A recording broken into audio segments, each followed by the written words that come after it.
it's Kiki again. Welcome back to my channel. So honestly, this is the fourth time filming this because as I was filming this, I was editing. It was going really good, but I think as I was cleaning out my photos in my phone, I think I accidentally got rid of the actual video, and so when I went back to edit it, the video was gone. So here we are again.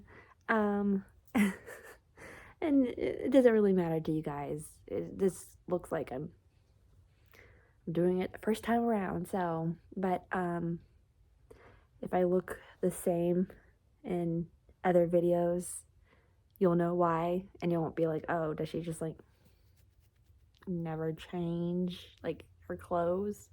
First of all, rude. Second of all, this is a sweatshirt. You can wear it for as long as you need to, as long as you wear a clean shirt underneath. Okay? Put it away.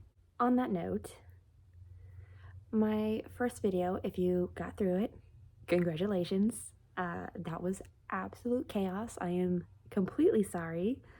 But at the same time, I'm not sorry because it's just kind of what you get with me. I talk a lot. I'm not very great at this for right now. I'm hoping that eventually this will be better and I'll get better and all that stuff. But for anyone who just watched half of it or not that much of it, what you missed is, hi, my name is Kiki. My go-to genres are mystery, suspense, horror, and romance. Specifically, romances that are dark or have a lot of smut in it, or yeah, smut or spice, we could say. And then, of course, the maybes are, I'm not completely against, but also it just depends on the book, is contemporary, YA, and fantasy. So that's just kind of pretty much what you need to know about the first video that you can go in straight to this video. Those are my genres that I like. In this video, I actually want to talk about probably one that's the biggest genre that I enjoy, which is romance. And it's the one that I'm probably going to talk about the most. To go into subgenres and tropes and things like that that I find enjoyment out of, other than the fact that I do like spicy books, dark romances, things like that. I'm going to go into a little bit more detail. The first thing is, of course, is the spice part. I'm not completely against closed door or fade to black romance.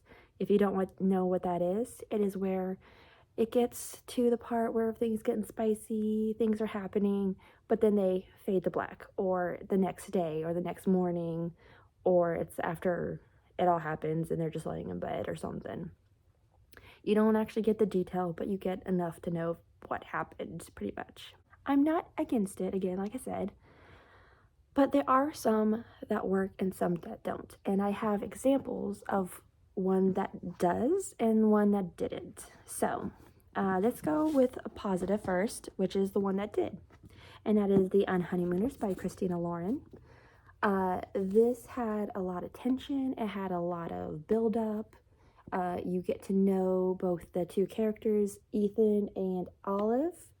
You get to see their problems with each other, which is not really a problem, to be honest. People are going to say this is enemies to lovers. This feels like more miscommunication to lovers than anything, because she thinks that he hates her, but he doesn't really actually hate her. But after everything that happens, if you know, you know, they have to go to the honeymoon. Because everyone in the wedding party got sick. It's in the back, so nothing spoilery. You get to see their tension, you get to still see the build-up, you get to see them kind of getting to know each other, getting to a point of friendship and being friendly with each other, to flirting, to them realizing that they might like each other more than they let on.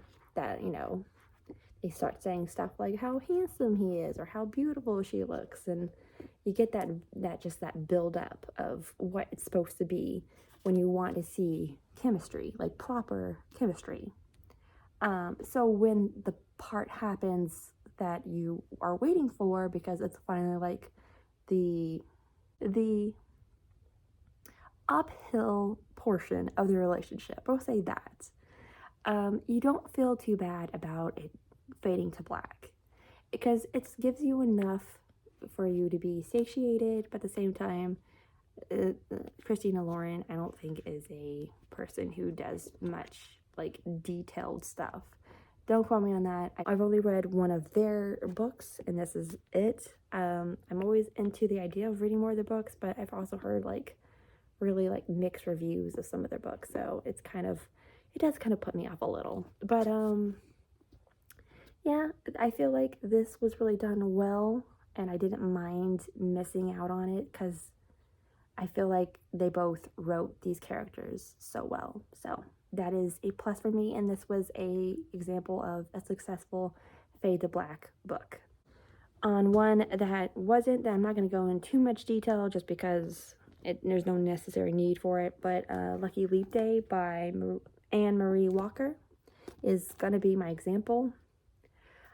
This is the complete opposite of On Honeymooners, which is, I don't feel like there was a build-up. I don't feel like there was a chemistry. I don't feel like there was getting to know these characters on a different level and like separately.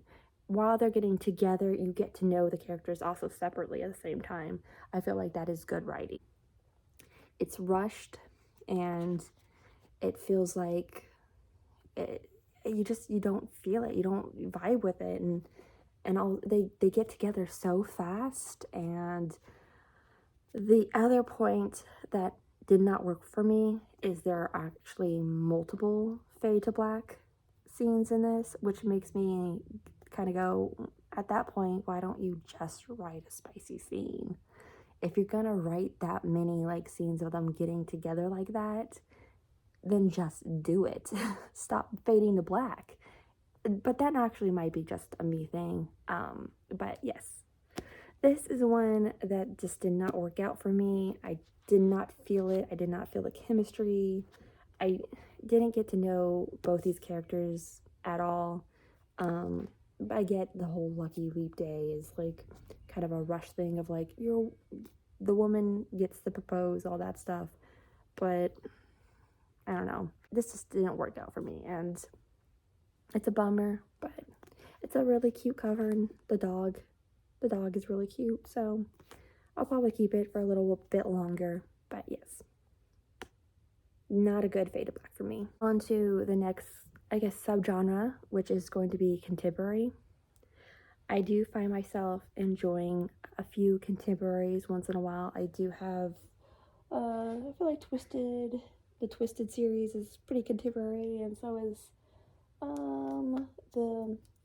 I forgot what this is called, the Dreamland Billionaire series. Those are pretty contemporary, but at the same time, they're still spicy. So I definitely like contemporary a lot.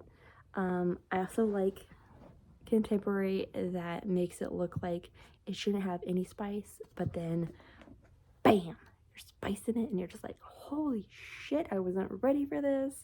And the perfect example of that is going to be It Happened One Summer.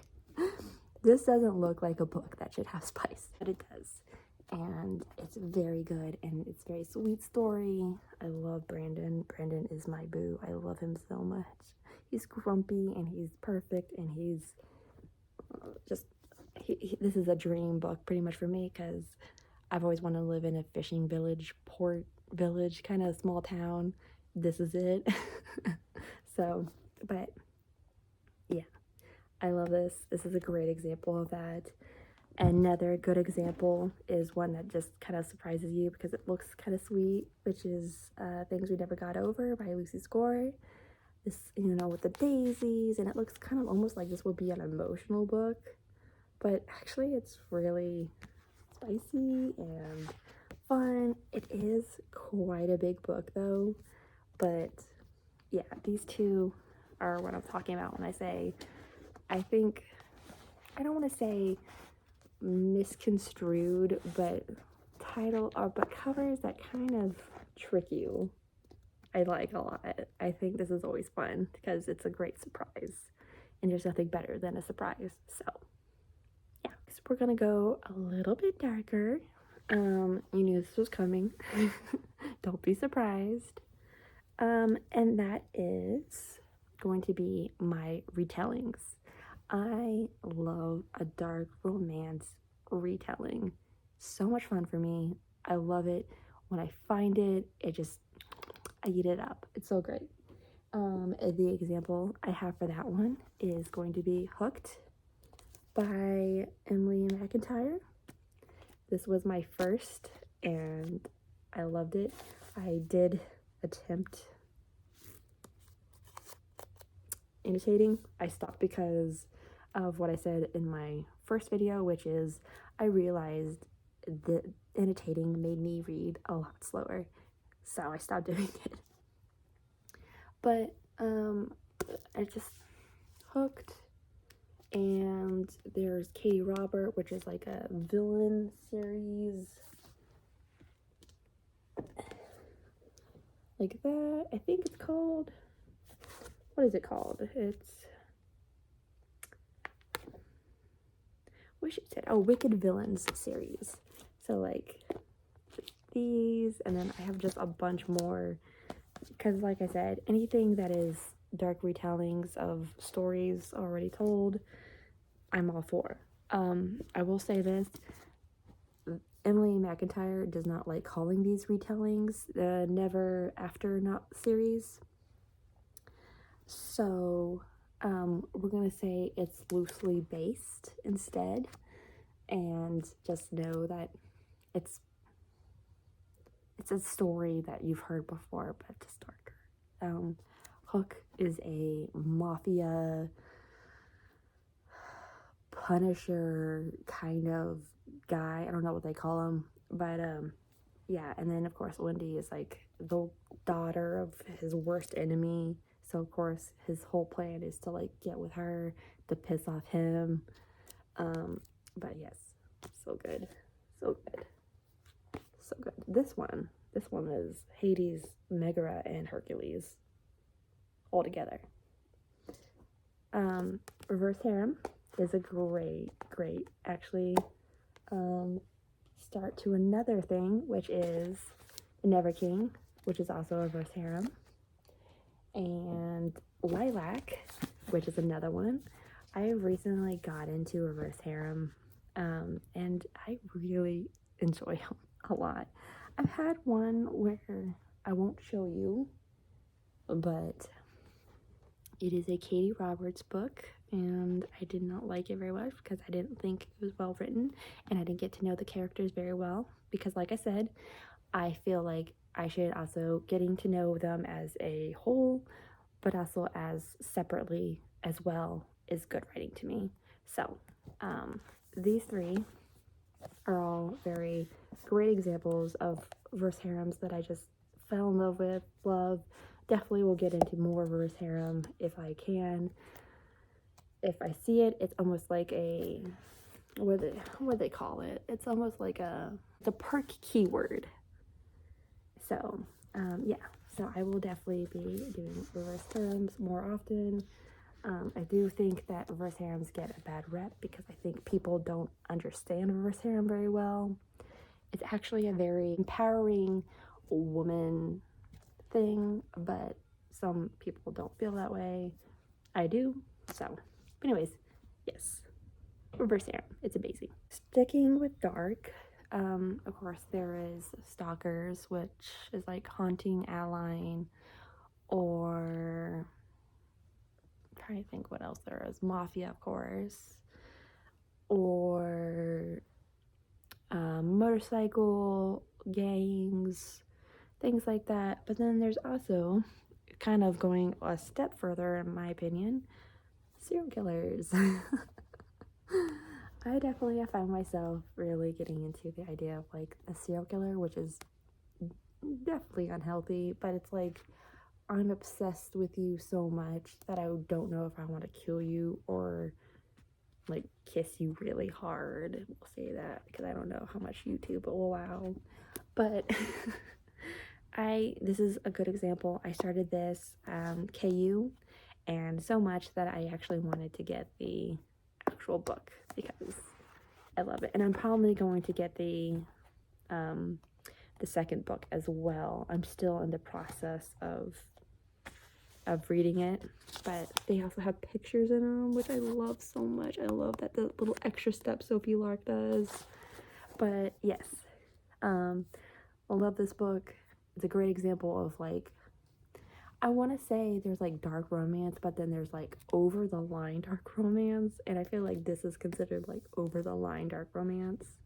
I want to say also, as we're talking about Sophie Lark, that I want to bring up the Brutal Prince series as well, because nothing makes me more happy than Sophie Lark giving me a legit enemies to lovers couple. Like, they try to kill each other. She found out he was allergic to strawberries and tried to kill him with his allergy. And then when he made it through, he got back at her by trying to drown her. If that's not actual enemies to lovers, then I don't know what is, because that is like, oh, thank you, Sophie Lark, for giving me an actual, like, legit enemies to lovers. I love it so much. So another series that I will definitely be getting more into. So keep an eye out for me reading those books. And then the last one is going to be, this is one that I never saw myself getting into, but here we are. And that I would probably say is Monster Smut. Ice Barbarian Planet series, because these are kind of considered monsters. They are aliens, they're big blue aliens, so they count. I love these so much, and then I realized that, oh, maybe it's not weird for me to be into this. Maybe I can try something else. And then I found myself reading another book that I never thought in a million years I would read, which is The Dragon's Bride. So, here we are. I always thought that people who read these were kind of weird. So I know this has a stigma on it, because I was almost part of the stigma of thinking and immediately judging people who read these kind of books. But these can be really fun and just a really like chill kind of read. You're not really like thinking too hard with these kind of books. So they're fun. They're really fun. So I'll definitely be getting more into these kind of books. And in my opinion, the more outrageous, the better. So yes, look forward to seeing that. I think that is it. I think that is a lot of kind of where I lean towards. Of course, I'm always willing to like hear anyone else and see what other people's opinions are about what else there is out there. I definitely want to get into more fantasy romance, and I actually have a video coming up here pretty soon where we go into a bunch of fantasy romances and like testing out the waters of fantasy romance. So look forward to that. Other than that, like and subscribe, and I will see you guys later. Bye.